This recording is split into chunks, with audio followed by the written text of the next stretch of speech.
Hey, this is Scott, Inside Freedom. I'm on the road again, heading back west, back to Nashville, and wanted to do a quick little VR to Chuck, Alaskan Ballistics. Chuck is creeping up towards 1,500 subscribers. One, congratulations, Chuck. I'll leave a link to his channel up here when I get back around the computer. And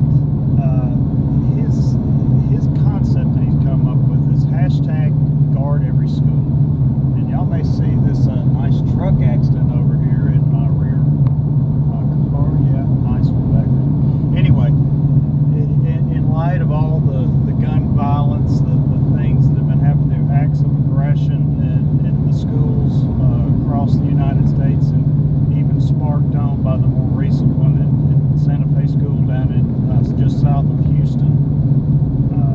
He really is pushing to get some logical legislation that takes a real approach at doing something positive about curbing and protecting our kids and protecting our teachers in our schools. So he starts off, and I'll leave a link to his video at the end of this so you can go look at it, but it starts off with getting military or police background officers that are protective officers, not school resource officers, not just your teacher, your local sheriff's deputy or whatever that's maybe wanting a school or maybe roaming from school to school or however they're doing it, but one dedicated, trained point person that has the weapons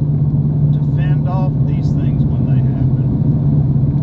The second point is pull from some of the pool of teachers who are capable and want to do this and deputize them. Come up with a logical way for them to have a concealed, not able for somebody else to get at weapon, whether that's in fingerprint lockbox or whether that is just the normal concealed method on their person, safely, securely on their person, just like you and I do when we're in society, protecting it, guarding it against other people from getting access to it. Train them, give them, and this has to be, as he says, a federal law to make this happen, to get past some states like California that are already, putting law out there that this can't happen there. Make it a federal law. Push it in the federal level. Get these teachers who want to be a part of this, who want to use their Second Amendment right while they're at their place of work and be protected while they're there and protect their students while we're there. Train them. That's logical. That stuff makes sense. He went on to discuss, the concept of being able to conceal just because you have your concealed carry permit.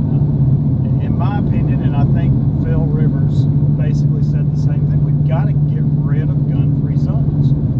Those soft targets are the target of this kind of violent act. And if the other side were to win their argument and they were to magically make guns disappear from society, it would move on to vehicles, it would move on to knives, it would move on to what we've had happen before.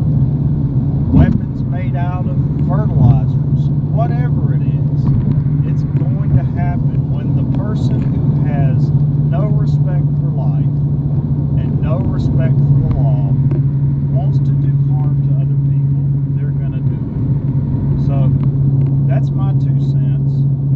I really believe that getting rid of gun-free zones is one of the pieces of that puzzle that has to happen. But Chuck, I understand what you're saying about doing what you can do at a federal level in light of all the sensitivity right now. I just would prefer that be a part of it, that we begin to creep somewhere back towards in the right direction of true, clear interpretation, a historic interpretation of